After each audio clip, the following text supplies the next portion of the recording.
ये जैसे 2100 का फॉर्म है कैटेगरी है। कल मान लो जो लाडली लक्ष्मी योजना के तहत सरकार ने भरे हैं, तो फिर वो 75 से लेकर 1 लाख तो इसके अंदर क्या है, जैसे कि मान लो इनका किसी का फॉर्म एक्सेप्ट हो जाता है तो उसने कुछ नहीं करना है, ऐप में जाना है। ऐप में जाने के बाद ऑप्शन आएगा एलिजिबिलिटी के अंदर, जैसे उस पर क्लिक करेंगे तो उसमें अमाउंट पूछेगा। 2080 अब जो आप अमाउंट उसमें भरोगे उसके हिसाब से आपकी इनकम भी बढ़ सकती है। तो इसलिए जो भी इसमें आप अमाउंट भर रहे हो तो अमाउंट आपने उसी के हिसाब से भरना है। अगर फॉर एग्जांपल आप इसके अंदर आपकी इनकम 75 से लेकर 1 लाख के बीच में होती है, आपने 2100 भरा तो आपकी इनकम हो जाएगी, इनकम आएगी 1 लाख से 1 लाख से ऊपर 1,02,200 कुछ रुपए। और जब वो इनकम शो करेगी तो आपकी उस इनकम के हिसाब से सरकार आने वाले टाइम पे आपको स्कीम देगी। अगर आपकी इनकम 1 लाख से 1 रुपये भी ऊपर होती है तो आपको आपका रेशो बन जाएगा 1 लाख से लेकर 1,40,000 के बीच में। तो इस चीज़ को आपने ध्यान रखना है। कई लोग मुझे ये कंसल्ट कर रहे हैं कि राशन कार्ड कटेगा नहीं कटेगा। अगर कल आपकी इनकम 1,80,000 से ऊपर मिलती है, 1,40,000 से ऊपर मिलती है, या फिर 1,80,000 से ऊपर मिलती है, तो राशन कार्ड की संख्या नंबर चेंज हो जाएगी।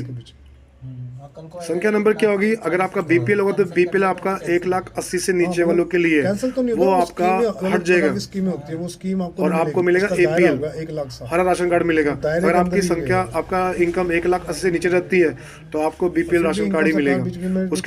उसका रंग हो सकता है गुलाबी या अपना पीला। अब कुछ लोग ये भी कंसल्ट कर रहे हैं कि हमारी इनकम तो 1 लाख से कम है।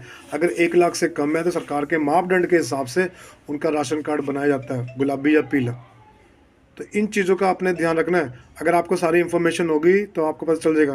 राशन कार्ड इसकी वजह से नहीं कटेगा, राशन कार्ड कटेगा आपकी आय की वजह से। सरकार जो आपको पैसे दे रही है वो आपकी किस्म की आपकी आय दे रही है, आपको रोजगार का दे रही है कि आपने ये पैसा रोजगार में दिखाना है। अगर रोजगार में आप पैसा लगाओगे तो वो आपकी आय ही काउंट होगी। और अगर आप वाकई में 1,80,000 से ऊपर कमा रहे हो तो आने वाले टाइम पे तो आपकी इनकम आ ही जाएगी इसके ऊपर। तो इस चीज़ के अंदर ध्यान रखना है कि इनकम किसकी बढ़ेगी किसकी नहीं बढ़ेगी। जय हिंद, जय भारत।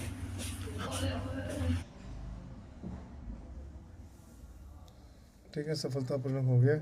अब यहाँ जाके आप इसको चेक कर लो क्या हो गया। आ गया, कंप्लीट आ गया। ठीक है,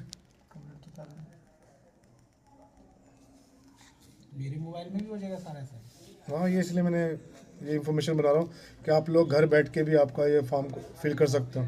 अगर कोई लाइव फ़ोटो का आएगा तो लाइव फ़ोटो अपने यहाँ चेक कर लेनी है, 2-3 बार क्लिक करना है। और कोई ऑब्जेक्शन आएगा तो फिर लिखा है लॉग आउट, लिखा है लॉग आउट के पास आ जाएगा ऑब्जेक्शन कि जैसे कि बैंक की कॉपी को री अपलोड कर रहे हो या कुछ और कर रहे हो, कुछ समझ नहीं आ रही तो यहाँ पर आप कंप्लेंट डाल सकते हो चीज़ से रिलेटेड। ठीक है, तो आप ये घर बैठ के भी कर सकते हो, इसलिए मैंने इसकी वीडियो बना के आगे शेयर कर दूँ। आप घर बैठ के भी इसको कर सकते हो। जय हिंद, जय भारत।